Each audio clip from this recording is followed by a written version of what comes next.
नमस्कार, मैं सुनैना कश्यप और आप देख रही हैं KH लाइव हिमाचल। कल तक जयराम ठाकुर कंगना रनौत पर कुछ भी कहने से बच रहे थे, लेकिन आज कंगना ने ही अपने स्पष्टीकरण में जयराम ठाकुर को बीच बहस में खड़ा कर दिया। बचाव में दिया बयान अब बीजेपी के भीतर ही असहजता पैदा कर रहा है। सवाल ये है, क्या कंगना ने खुद को बचाने के लिए जयराम ठाकुर को बलि का बकरा बना दिया? हिमाचल की मंडी घाटी की तबाही पर मंडी की सांसद कंगना रनौत की चुप्पी बीते कुछ दिनों से सोशल मीडिया पर आलोचना का केंद्र बनी हुई थी। चारों ओरों से उठते सवालों के दबाव में कंगना ने आखिरकार फेसबुक पर एक पोस्ट डाली, लेकिन जिस स्पष्टीकरण की उम्मीद थी वो अब बीजेपी के भीतर ही राजनीतिक गर्मी का कारण बन गया। कंगना ने लिखा है कि उन्होंने आपदाग्रस्त इलाकों में पहुंचने की कोशिश की थी, लेकिन नेता प्रतिपक्ष विपक्ष के नेता जयराम ठाकुर ने ही उन्हें सलाह दी कि जब तक रास्ते और संपर्क व्यवस्था बहाल न हो जाए तब तक इंतजार करें। यानी सीधे तौर पर उन्होंने अपनी अब्सेंस की जिम्मेदारी जयराम ठाकुर के सिर पर डाल दी। अब यही बयान भाजपा के लिए दोहरी मुश्किल बना गया है। एक दिन पहले ही जब पत्रकारों ने शिमला में एक प्रेस कॉन्फ्रेंस के दौरान जयराम ठाकुर से पूछा था कि कंगना की गैर मौजूदगी पर वो क्या सोचते हैं, तो उन्होंने साफ कहा, मैं इस पर कुछ नहीं कहना चाहता। लेकिन अब कंगना ने ऐसा कहकर जयराम जी को भी जवाबदेही के कटघरे में खड़ा कर दिया है। सर, इस त्रासदी का आज तीसरा दिन है। मंडी की सांसद कंगना रनौत का एक ट्वीट तक नहीं आया कि इतनी बड़ी त्रासदी, संवेदना का एक ट्वीट नहीं आया। अदरवाइज वो आज प्रधानमंत्री वहां घाना गए, उसका ट्वीट वो कर रही है सुबह ही, लेकिन वो शायद मुझे मालूम नहीं। अब इस बारे में मैं टिप्पणी नहीं करना चाहता हूं, और मैं सिर्फ हम लोग हैं, हम लोग उन लोगों के साथ जीने मरने के लिए हैं जिनका कंसर्न है, जिनका नहीं है उनके बारे में मैं टिप्पणी करना ही नहीं चाहता हूं। मंडी जिले के अलग अलग भागों में सोमवार रात बादल फटने और भारी बारिश से आई बाढ़, भूस्खलन से मची तबाही के बाद प्रभावित क्षेत्रों की सुध नहीं लेने के आरोपों पर सोशल मीडिया पर ट्रोल हो रही सांसद कंगना रनौत ने अपना स्पष्टीकरण दिया है। मंडी संसदीय क्षेत्र की सांसद कंगना ने अपने फेसबुक अकाउंट पर जारी एक पोस्ट में लिखा, हिमाचल में लगभग हर साल बाढ़ से होने वाली तबाही को देखना दिल दहलाने वाला है। मैंने मंडी के सराज और अन्य इलाकों में बाढ़ प्रभावित इलाकों में पहुंचने की कोशिश की, लेकिन विपक्ष के नेता जयराम ठाकुर जी ने सलाह दी कि जब तक संपर्क और प्रभावित इलाकों तक पहुंच बहाल नहीं हो जाती तब तक इंतजार करें। मंडी डीसी ने आज रेड अलर्ट भी जारी किया है। इस पर अधिकारियों की मंजूरी का इंतजार है। जल्द से जल्द वहां पहुंचूंगी, धन्यवाद। हालांकि कंगना की इस पोस्ट पर भी लोगों ने कई कमेंट्स किए हैं। एक यूजर ने लिखा है कि ये प्रतीक्षा करने का समय नहीं है, ये कार्रवाई का समय है, संकट में लोगों के साथ खड़े होने का समय है। ईमानदारी से ये देरी निराशाजनक है और हमने आपसे ऐसी कोई उम्मीद नहीं की थी। लोगों को आपकी जरूरत जमीन पर है, मंजूरी के पीछे नहीं। कृपया पुनर्विचार करें। आपकी उपस्थिति न केवल राहत ला सकती है बल्कि आशा भी ला सकती है। देखिए, साल 2024 में भी 31 जुलाई की रात शिमला के समेत कुल्लू के बागी पुल और मंडी में एक गांव में एक ही रात में 51 लोगों की मौत बादल फटने के बाद बाढ़ आने से हुई थी। उस दौरान भी कई दिन तक कंगना आपदा प्रभावितों से मिलने नहीं पहुंची।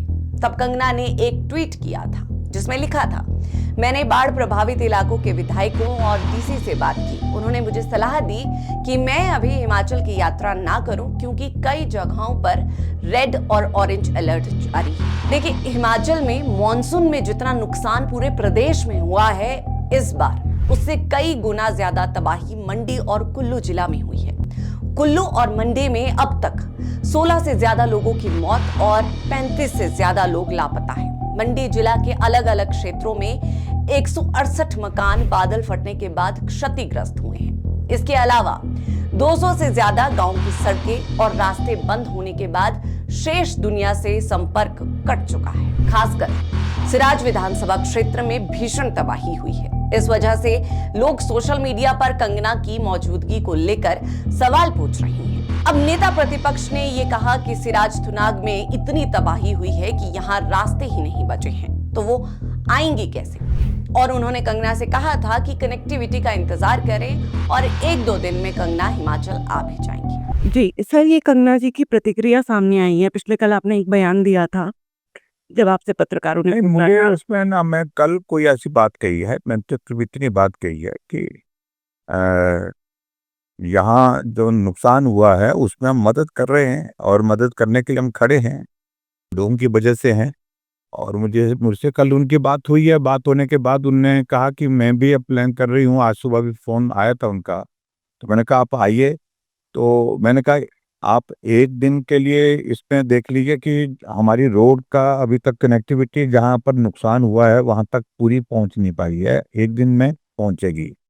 कल के बाद जब से पहुँचती है उसके बाद आप आइए, क्योंकि हमने थुनाग मेन बक्सियाड़ और थुनाग और जंजैली के इलाके में अगर जाना है तो रोड चाहिए ना। रोड के बिना तो अभी ना वहाँ पर डिस्ट्रिक्ट एडमिनिस्ट्रेशन पहुंचा, ना स्टेट का कोई और एडमिनिस्ट्रेशन पहुंचा है, ना कोई वहाँ पर लोकल लोग ही वहाँ पर कर रहे हैं, और सिर्फ एनडीआरएफ एसडीआरएफ की टीमें वहाँ पर पहुंची हैं और एसडीएम वहाँ पर हैं, बाकी हमारे लोग काम कर रहे हैं वहाँ पर। तो हमने कहा कि कनेक्टिविटी में वहाँ पर अगर गाड़ी पहुंच जाए थुनाग तो वहाँ पर उसके बाद फिर आप आइए। मोस्ट लाइकली वो 1-2 दिन में आ जाएंगे, क्योंकि अभी मैं भी कल जा रहा था रास्ते में, तो रास्ते में मुझे रुकना पड़ा क्योंकि रास्ता बंद हो गया आगे का जाने का। सर पिछले 3-4 दिन से मंडी में तबाही का मंजर देखने के लिए मिल रहा है, लेकिन पिछले 3 दिन से कंगना जी को याद नहीं आई। तो क्या पिछले कल ही जब आपने बयान दिया उसके बाद मुझे लगता कि कहीं शायद कहीं रहे होंगे, व्यस्त रहे होंगे, लेकिन ऐसा ट्वीट तो उन्होंने कर दिया था, 2 तारीख को कर दिया था ट्वीट। और जो ट्वीट कर दिया तो मुझे लगता कि भाई उनका आने का कार्यक्रम अब बनेगा तो विजिट करेंगे वहां पर। मुझे नहीं लगता कि सारी चीज का अभी तो कोई स्टेट का कोई लीडर नहीं आ पाया है, और ना सरकार ही की स्टेट तरफ से के कोई प्रतिनिधित्व नहीं आए। न कोई प्रतिनिधि सरकार के अभी जो है वो मौके पर नहीं पहुंची है। मुख्यमंत्री जी आए थे, लेकिन वो हेलीपैड पे उतरे थे क्योंकि कनेक्टिविटी बिल्कुल डिस्टर्ब हुई पड़ी है। तो ऐसी सूरत में किसी को दोष देना भी ठीक नहीं है, वो भी वहीं से ही वापिस चले गए, क्योंकि आगे पीछे जाने की गुंजाइश ही नहीं, सड़कें बची ही नहीं है। तो ऐसी सूरत में सड़क होगी तो ही जा पाएंगे ना। तो उनकी दिक्कत इस तरह से है। अब आज हम निकले हैं, हम कहाँ तक पहुँचते हैं, हम यहाँ बक्सियाड़ पहुँच रहे हैं अभी। बक्सियाड़ तो मैं 2 दिन पहले ही आ गया था, लेकिन आगे वो पहाड़ सारा टूटा हुआ आया रास्ते में, तो उस कारण से फिर वहाँ से वापिस होना पड़ा। काफ़ी देर तक इंतजार भी किया हमने, लेकिन वो नहीं खुल पाया। और कल फिर बारिश के कारण फिर जो सड़क हमने रिस्टोर की थी फिर डैमेज हो गई। आज फिर इसको रिस्टोर करके चले हुए हैं, आगे आगे मशीनें चली है, पीछे पीछे हम भी चले हुए हैं यहाँ पर। ऐसा चल रहा है। मुझे लगता है कि 1-2 दिन में वो आ जाएंगे, 2 दिन बाद आ जाएंगे तो विजिट कर लेंगे कुल मिलाकर के। I don't find there is an issue. देखिए, स्पष्टीकरण दोनों तरफ है, लेकिन इनके मायने बड़े गहरे हैं। राजनीतिक गलियारों में अब सुगबुगाहट तेज है। क्या कंगना अपनी आलोचना से बचने के लिए पार्टी के वरिष्ठ नेता को ढाल बना रही है, या फिर क्या जयराम ठाकुर पहले से ही बैकफुट पर थे और कंगना की सफाई से पूरी तरह असहज हो गए? साफ है कि इस पूरे घटनाक्रम ने भाजपा के भीतर ही एक साइलेंट टकराव को जाहिर कर दिया है। सिनेमा की भाषा में कहें तो स्टार पावर अब स्क्रिप्ट से बाहर जा रही है और वरिष्ठ नेताओं की स्थिति अब कैमरे के पीछे की मजबूरी जैसी बनती दिख रही है। अब यह देखना दिलचस्प होगा कि भाजपा हाईकमान इस अघोषित टकराव को कैसे सुलझाता है, क्योंकि कंगना अब खुद को बचाने की कोशिश में पार्टी के लिए संकट का कारण बनती नजर आ रही है। कंगना रनौत की सफाई ने राहत से ज्यादा राजनीति को गरमा दिया है।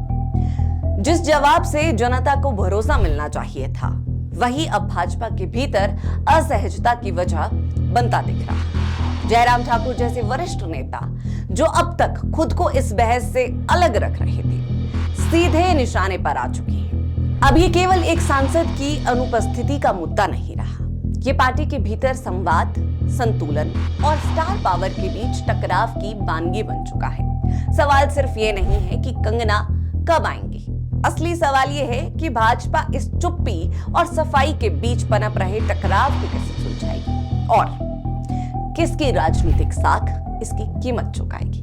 बहरहाल इस चर्चा में इतना ही। इस पूरी चर्चा पर आप सभी की क्या राय है, ये हमें कमेंट कर जरूर बताएं।